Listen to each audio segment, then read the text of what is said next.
तो अभी हम लोग देखेंगे जो वेदांत की जो पढ़ने की जो सही तरीका है, वेदांत को जो समझने का जो सही तरीका है, जो जिस तरह से आप वेदांत को पढ़ के मुक्त हो सकते हो, तो उसी पे पूरी तरह से बात करेंगे। ठीक है, अभी मेरे पास कुछ है वेदांत की जो ग्रंथ है। ये हो गया ब्रह्मसूत्र, हो गया ये हो गया गीता दर्शन और योग दर्शन, फिर ये विवेक चूड़ामणि, ऐसे और एक योग वासिष्ठ हो गया, और भी कुछ है।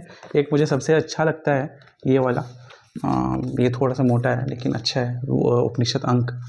इसमें बहुत सारी 50+ है, शायद 50+ उपनिषदों का संग्रह है। और साथ में जो और भी अच्छे लोग हैं ना, जो ज्ञानी लोग हैं ना, तो उन्होंने अलग अलग विषयों पे इस पुस्तक में कहा है कि अद्वैत के बारे में, द्वैताद्वैत क्या भक्ति, या जो भी है, कैसे कैसे है गीता वगैरह के बारे में बहुत सारे उपनिषद का मर्म है, वो सारी चीज़ें इसमें अलग अलग चैप्टर्स में कही है। ठीक है, तो छोड़ो, ये बात हुई। अब चाहो तो इसको ले सकते हो।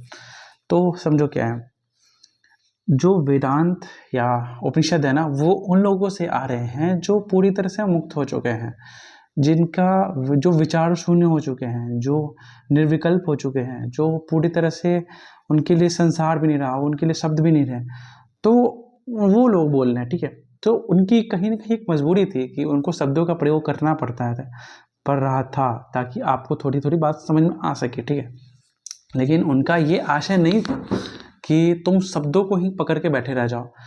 तो जो इन्होंने कहा है, अगर हम उनको उसी तरह से लेने की कोशिश करें ना, तो वो ज़्यादा सही रहेगा। जो ऋषियों ने कहा है, तो जो ऋषि वगैरह थे वो तो मन नहीं था ना उनके पास, वो मन शून्य व्यक्ति थे जो, और लेकिन जो इनकी जो बातें हैं हम अपने मन में ही उतार लेते हैं। ऋषियों ने कहा तुम ब्रह्म हो, तुम्हारे लिए संसार मिथ्या है। लोगों ने इसी को रट्टा मार लिया कि मैं ब्रह्म हूँ, संसार जगत मिथ्या है। तो इससे कुछ नहीं होगा, क्योंकि ये जो किताब है ना, या जो उपनिषद या वेदांत की जो ग्रंथ है, वो कोई, असल में मैं सही बात बताऊँ तो मैं कोई ज्ञान की भी पुस्तक नहीं मानता हूँ। वो आपको भी एक मौन की तरफ ले जाने का ही एक रास्ता है, आपको विचार शून्यता की तरफ ही ले जाने का एक रास्ता है, कैसे आप मुक्त हो सको उसका ही रास्ता है। लेकिन अगर आप इसको मान्यता ही बना लो, इसके श्लोक को, एक श्लोक को रट्टा मार लो कि नहीं नहीं एकदम सही है, ऐसे है, मतलब बिल्कुल रट्टा मार लो कि जो जो उन्होंने कहा है, मैं तो ब्रह्म भी नहीं हूँ। अगर किसी ने अवधूत किताब में कहा कि, या अष्टावक्र किताब में कहा कि मैं तो ये भी नहीं हूँ, इसको भी रट्टा मार लो, एकदम पूरा बुद्धि में बैठा लो। और आगे संसार को जब तुम देखोगे तो उस तरह से ही तर्क करना कि संसार सत्य नहीं है, असत्य है। तो यहाँ पे बहुत बड़ा मिसकंसेप्शन हो जाएगा, बहुत बड़ा। जो ऋषि थे ना, वो आपकी बुद्धि नहीं बदलना, बुद्धि को समाप्त करना चाहते थे, बुद्धि बदलना नहीं चाहते थे। यहाँ पे क्या हो गया है ना, कि हमारी जो पहली जो मान्यता थी, उस मान्यता को छोड़ के हमने इन उपनिषदों को अपनी एक नई मान्यता बना लिया है। और यहाँ उपनिषदों का बहुत बड़ा गलत उपयोग हो जाता है कि उपनिषदों ने अब खुद को इसलिए नहीं लिखा गया है उपनिषद कि तुम इसकी मान्यता बनाओ। यहाँ उपनिषद इसलिए ही लिखे गए हैं कि तुम उपनिषदों से अपनी मान्यता को खत्म करो। दो चीजें हैं, एक स्मृति है, एक मान्यता है। उपनिषद आपके स्मृति में आ जाएंगे, ये सही है, लेकिन आप उसको स्मृति में ना ला के, स्मृति में लाओ, बस मान्यता में मत लाओ। लेकिन अधिकतर लोग इसको स्मृति में बाद में लाते हैं, मान्यता में पहले ले आते हैं, और गजब गजब तर्क करने लगते हैं। संसार असत्य है, संसार असत्य क्यों है ये तो पता होना चाहिए ना, ये नहीं पता है। हमने मान्यता बना ली है संसार असत्य है, ये जगत मिथ्या है, ब्रह्म सत्य जगत मिथ्या है। तो किसके लिए कहा गया है ये भी तो समझो ना। ये मन के लिए नहीं कहा गया है, लेकिन मन मान लेता है कि मैं ब्रह्म हूँ, ब्रह्म सत्य और जगत मिथ्या। ना तो उसे ब्रह्म का पता है, ना तो मिथ्या जगत का पता है। जिस दिन उसे इन सभी चीज़ों को मान्यता ना बना के अपने ऊपर एक साधना के रूप में प्रयोग करने लगे, कि जैसे अगर संसार मिथ्या है, तो यहाँ पे ये नहीं कि संसार के विरोध में जाना है और ना ही ब्रह्म के पास जाना है। यहाँ ये है, ठीक है संसार मिथ्या है, मुझे इसकी चिंता नहीं करनी है, यहाँ आपको विचार नहीं लाने हैं, तो आप विचार यहाँ पे खत्म हो जाते हैं अभी। और अगर आप अवधूत गीता में भी आ जाओ तो काफ़ी अच्छे अच्छे श्लोक है, अभी अगर मिलता है तो बता देता हूँ। जैसे एक बहुत ही अच्छा, ठीक है, मैं ना तो माया मन से युक्त हूँ और ना तो माया मन से रहित ही हूँ, मैं ना व्यवधान हूँ और ना व्यवधान रहित ही हूँ। ये बहुत अच्छा है, बताता हूँ, समझो। आप कभी बोल दो कि, या ऐसे ही और भी बहुत सारा, ठीक है, यहाँ पे, हाँ ये बहुत अच्छा है, ठीक है, मैं ना तो शून्य रूप हूँ ना तो अशून्य रूप ही हूँ, ना तो शुद्ध रूप ही हूँ ना तो अशुद्ध रूप ही हूँ, मैं ना तो रूप हूँ ना तो विरूप ही हूँ, मैं स्वरूप मात्र हूँ एवं परमार्थ तत्व हूँ, ठीक है। मैं तो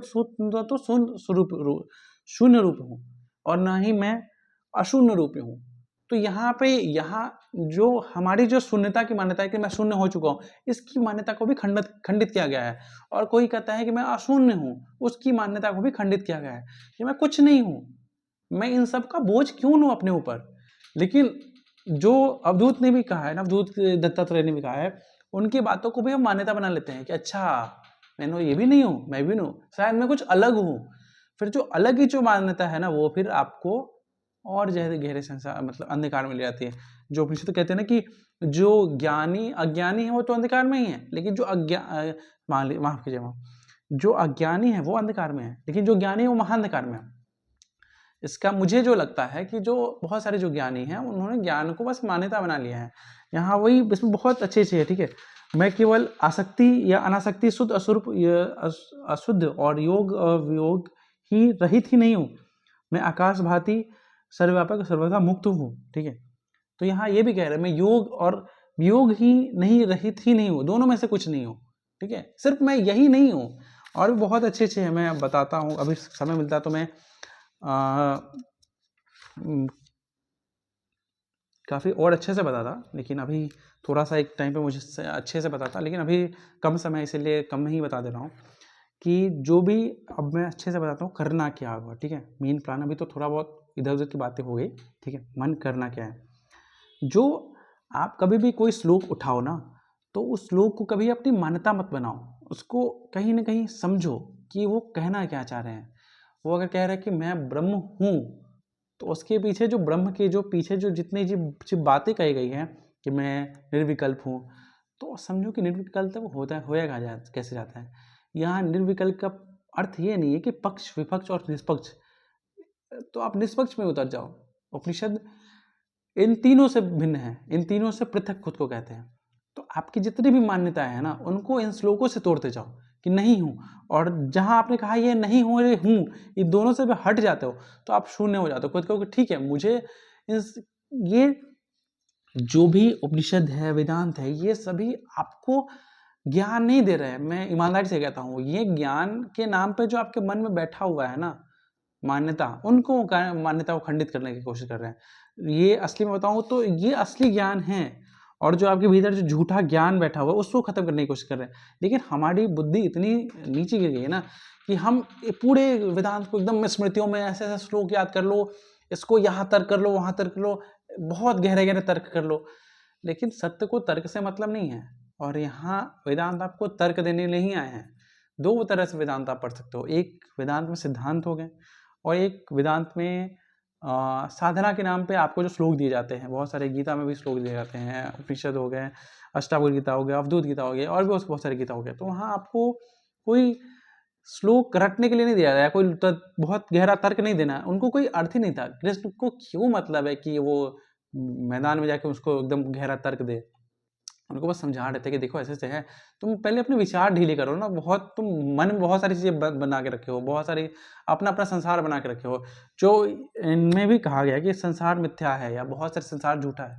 तो इनका ये नहीं कि तुम संसार के विरोध में चले जाओ, ये है कि संसार की चिंता तुम छोड़ दो। जब संसार की चिंता छोड़ोगे ना, तो यह संसार की जो मान्यता है वो छोड़ोगे ना, वो है ये जितने भी ये बातें कही गई है, ये आपको मन को तोड़ने के लिए कही गई है कि आप इसको लो और ये मन को काटे, कि जैसे जैसे आपका मन कटेगा ना, वैसे वैसे आप सत्य तक पहुंच पाओगे।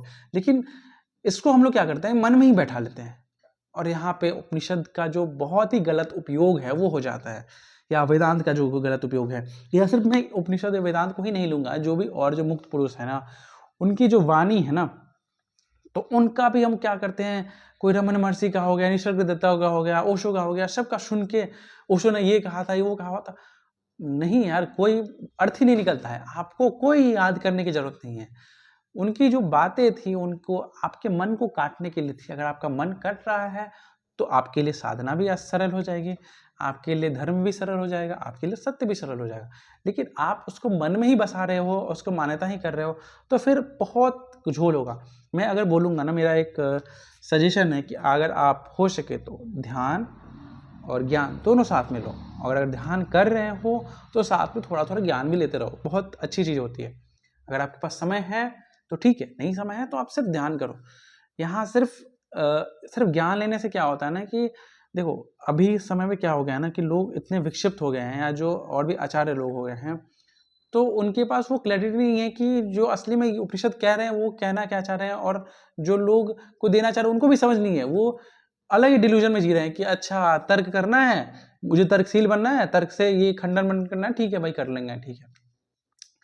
बात यहाँ पे जितने भी इसकी जो, अगर आपको सही में जानना क्या है ना, तो मैं बोलूँगा आप दोनों को एक साथ लो, ताकि आपको और ज़्यादा गहरा अनुभव हो।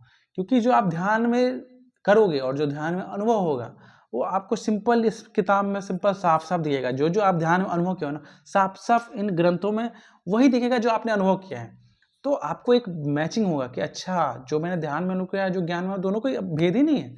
फिर ऐसे भी हो सकता है, अगर आप चाहो तो भक्ति भी साथ में ऐड कर, अगर किसी आपको कोई ईश्वर या मतलब भगवान प्रिय हैं, या कोई और भी लोग प्रिय हैं, तो उनकी अगर भक्ति कर रहे हो और आप ध्यान भी कर रहे हो, ज्ञान भी कर रहे हो, फिर तो बहुत ही अच्छा होगा, बहुत ही अच्छा विस्फोट होगा। लेकिन मैं बोलूँगा सिर्फ एक ही मार्ग में अटके रहना कभी कभी गलत भी हो सकता है। गलत नहीं हो सकता है, मतलब बहुत कुछ कुछ भटक सकते हो आप, क्योंकि यहाँ पे कोई सही से गुरु मिल नहीं रहे हैं। सही अच्छा हो, इससे अच्छा है कि आप खुद अपना ध्यान को ही गुरु बना लो, स्वयं के सत्य स्वरूप को ही गुरु बना लो, वही आपको जो भी है मार्गदर्शन देंगे। तो अगर तीनों को एक साथ लोगे तो बहुत अच्छा, जो इसका जो कोर है ना वो पता चलेगा। और मैं सही बोलूँ तो जो ज्ञान है, ये जो या अवधूत गीता ही ले लो, शास्त्रार्थ गीता ही ले लो, ये पूरा का पूरा ध्यान का ही किताब है। और मैं अगर चाहूँ ना तो उपनिषदों के हर एक कहो ना श्लोक से एक एक ध्यान की विधियाँ निकाल सकता हूँ, या हर एक श्लोक नहीं तो कम से कम 4-5 श्लोक से एक एक ध्यान की विधियाँ आराम से निकल सकती है। और वे सारे ध्यान के ही तरीके हैं। और मैं यही बोलता हूँ कि ध्यान और ज्ञान कोई अलग नहीं है, दोनों एक ही हैं। मेरा ध्यान बोलने का उद्देश्य ये होता है कि ध्यान को हम अधिकतर समय ज्ञान से ज़्यादा सरल हम ध्यान को समझे हुए हैं। अभी भी ध्यान में बहुत कन्फ्यूजन लोगों को, लेकिन कहीं ना कहीं ध्यान को थोड़ा बहुत हम समझे हुए हैं, क्योंकि ध्यान में कोई शब्द नहीं यहाँ पे काम होते हैं, ध्यान में कोई सिद्धांत काम नहीं आते हैं, ध्यान में कोई और भी दूसरी चीज़ काम नहीं आते हैं, ध्यान में शून्यता काम आती है। तो उस शून्यता से थोड़ा बहुत आप परिचय हो या परिचित हो, तो मुझे इसलिए अच्छा लगता है कि आप थोड़ा ध्यान ही करो तो ज़्यादा अच्छा रहेगा। और ध्यान के साथ ज्ञान लो तो फिर तो बहुत अच्छा है। तो मेरा यही है लास्ट में कि प्लीज़ जो भी है इसको, इन सारी जो ग्रंथ है ना, इसको मान्यता ना बनाए, इसको स्मृति में बस श्लोक रखो, लेकिन बुद्धि में मत लाओ। जीवन को देखने के लिए इन श्लोकों का सहारा मत लो। जब भी आप जीवन को देखने के लिए सहारा लोगे ना इन श्लोकों का, तब श्लोकों का गलत अर्थ होगा, क्योंकि आप श्लोक को वही समझ रहे हो जो आपकी बुद्धि में जो समझ है। जो भी इन सबों को क्या कहते हैं ना, भाष्य लोग किए गए हैं, और जो मुक्त नहीं है और वो भाष्य कर रहे हैं, तो बहुत बड़ा घपला हो सकता है, क्योंकि वो वही भाष्य करेंगे जो उनकी सीमित बुद्धि में अटका हुआ है, उसके अनुसार ही समझने की कोशिश करेंगे।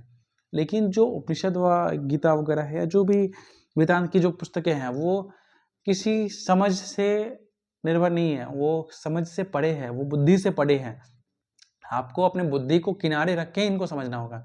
आप इस पर जबरदस्ती का तर्क मत करो कि मैं मुक्त नहीं हूँ, अच्छा मैं तत्स्वरूप नहीं हूँ।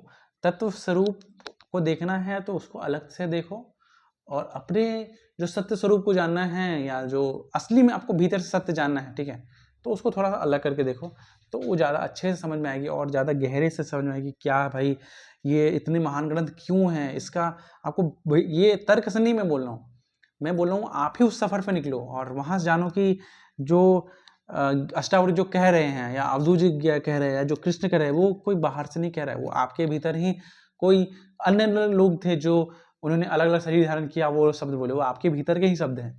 तो इसको समझने का प्रयास करो। तो मैं बोलूँगा दोनों को, अगर भक्ति नहीं हो रही है तो कम से कम ध्यान और ज्ञान दोनों को साथ में मिला करो। और ध्यान आप कर रहे हो तो कम से कम 10 मिनट ही कम से कम, या 20 मिनट ही कम से कम ज्ञान कुछ लो, तो और ज़्यादा बहुत ही ज़्यादा प्रभावशाली होगा। ठीक है, सिर्फ ज्ञान ही लेने से बहुत बार हो जाता है। मैंने बोला ना, कितनी बार मैं बोल चुका कि मान्यता बन जाती है। प्लीज़ इसको मान्यता मत बनाओ, इसको अपने भीतर उतारो, इसको पियो। बहुत अच्छी चीज़ है, बहुत आपको मन को शून्य करने वाली, मन को एकदम कहते हैं चिथरा चिथरा करने वाली सारी किताब है। और जहाँ मन आपका शून्य हुआ तब तक आपका जो आत्म स्वरूप है वो प्रकट हो जाता है। तो यहाँ इनका जो पूरा का जो पूरा उद्देश्य है ना, तो पूरा इसमें ही है कि आपका मन शून्य हो और आप अपने स्वतंत्र स्वरूप, अपने आत्म स्वरूप, अपने सहज स्वरूप को प्राप्त हो सको। ठीक है, तो अभी के लिए इतना ही। आपको जो पढ़ना है तो पढ़ सकते हो। मेरी जो कुछ किताबों की जो संग्रह है वो है, एक मैंने बोला ना, इसमें 25 से अलग अलग विभिन्न गीता हैं। ठीक है, ये हो गया आपका वेदांत दर्शन। ठीक है, ब्रह्मसूत्र, ये भाष्य नहीं है, ये थोड़ा बहुत व्याख्या किया गया है हल्का फुल्का। और ये उपनिषद अंग के बारे में मैंने पहले ही बताया था। और एक अपना हो गया योग दर्शन हो गया। ठीक है, एक हो गया विवेक चूड़ामणि हो गया आदि शंकराचार्य की, और ये हो गया अपना योग वासिष्ठ हो गया। और भी एक छोटी सी है, मैंने पढ़ने के लिए थी, विद्युत नीति है। तो अभी पूरा पढ़ा नहीं हो, क्योंकि अभी मुझे थोड़ा बहुत जॉब करता हूँ तो मुझे थोड़ा समय नहीं मिल पाता है। थोड़ा थोड़ा समय निकाल के थोड़ा बहुत पढ़ पाता हूँ। ठीक है, तो आप लोग चाहो तो इसको भी ले सकते हो, इसका लिंक वगैरह डाल दूंगा हो सके तो। ठीक है, अभी के लिए इतना ही, आगे मिलते हैं किसी दूसरे वीडियो में। ठीक है, धन्यवाद।